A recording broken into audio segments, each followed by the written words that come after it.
They say that houses have memories, that walls absorb the echoes of laughter, the weight of tears, and the vibrations of rage. I never used to believe that. To me, a house was just wood and nails, a place to survive rather than live. Until I moved into her. The house wasn't much to look at.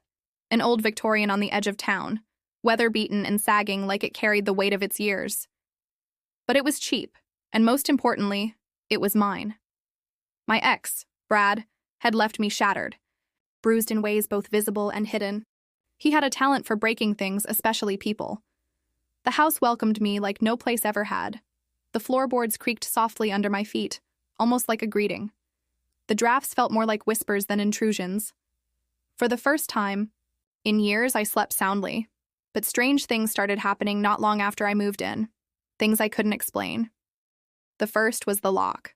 One night, I forgot to latch the front door. When I came downstairs in the morning, it was bolted tight. I tried to tell myself I'd just been mistaken, but it kept happening. Doors that I'd left ajar would be shut. Windows I hadn't touched would be locked. The second thing was the way the house felt. Warm when I was cold. Silent when I needed. Quiet. Protective. And then Brad came back. He showed up on my porch late one night, reeking of whiskey and bad intentions.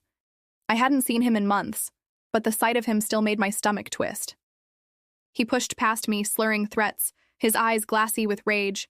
The house seemed to shudder as he stepped inside.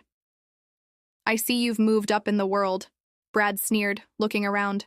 Still the same worthless. He didn't finish his sentence. The door slammed shut behind him with a force that shook the walls. Brad spun around, startled. "What the hell?" he muttered, yanking on the doorknob. It didn't budge. "Open it," he barked at me, but I didn't move. Something in the air had shifted, a low hum vibrating through the floorboards. The shadows in the corners deepened, stretching toward him like black fingers. "Cut the theatrics, you crazy!" The floor beneath him groaned, then cracked. His insults turned into a yelp as the wood splintered under his weight. He stumbled, falling to his knees. "Get me out of here," he screamed, clawing at the floor as the crack widened. But the house wasn't letting him go. The walls pulsed, the wallpaper peeling back like flesh, revealing a network of pulsing veins beneath. The floor opened up, and Brad's screams grew, shrill as something dark and wet reached for him.